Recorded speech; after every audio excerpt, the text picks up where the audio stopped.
ஞானசம்பந்தர் எப்போ கொடுத்தாருன்னு தெரியல.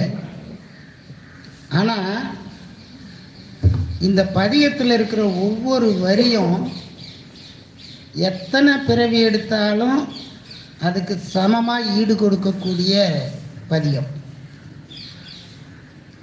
நாமெல்லாம் இன்னைக்கு செய்வினை வச்சிட்டாங்க, எனக்கு நேரம் சரியில்லை, நான் படாத பாடுபட்டுக்கிட்டு இருக்கிறேன் அப்படின்னு சொல்கிறவங்களுக்கெல்லாம் இந்த பதிகம் மிக ஒரு அற்புதமான மருந்து. இதில் சொல்கிறாரு, யாரெல்லாம் இந்த மணிகண்டேஸ்வரரை நாம் வழிபாடு செய்திருக்கிறோமோ அவங்களுக்கெல்லாம் வினை போயிடுமா.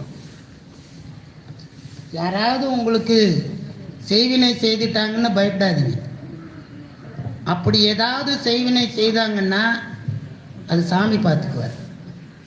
அதனால் நீங்கள் தைரியமாக எந்த செய்வினை செய்கிறவங்ககிட்டையும் போய் நிற்கலாம், சாமி பார்த்துக்குவார் அப்படின்னு நான் சொல்லலை, ஞானசம்பந்த பெருமான் சொல்கிறேன்.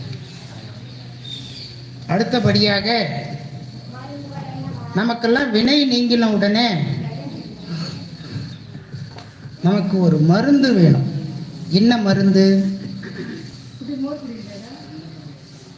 நமக்கு நோயை தீர்க்கக்கூடிய மருந்து வேணும். நமக்கு என்ன நோய் இருக்கு? ஜுரம் வந்தால் பேராசிட்டமால் மாத்திரை இருக்கு, போட்டுக்கிறோம். அடுத்தது ஜுரம் வராமல் இருக்கா? வருது. ஆனால் இந்த நோயே வராமல் ஒரு மருந்து வேணும்.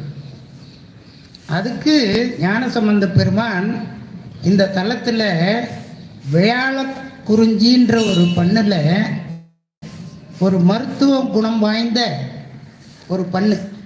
இதே பண்ணில் திருவள்ளத்தில் ஒரு பதிகம் பாடியிருக்கிறார்.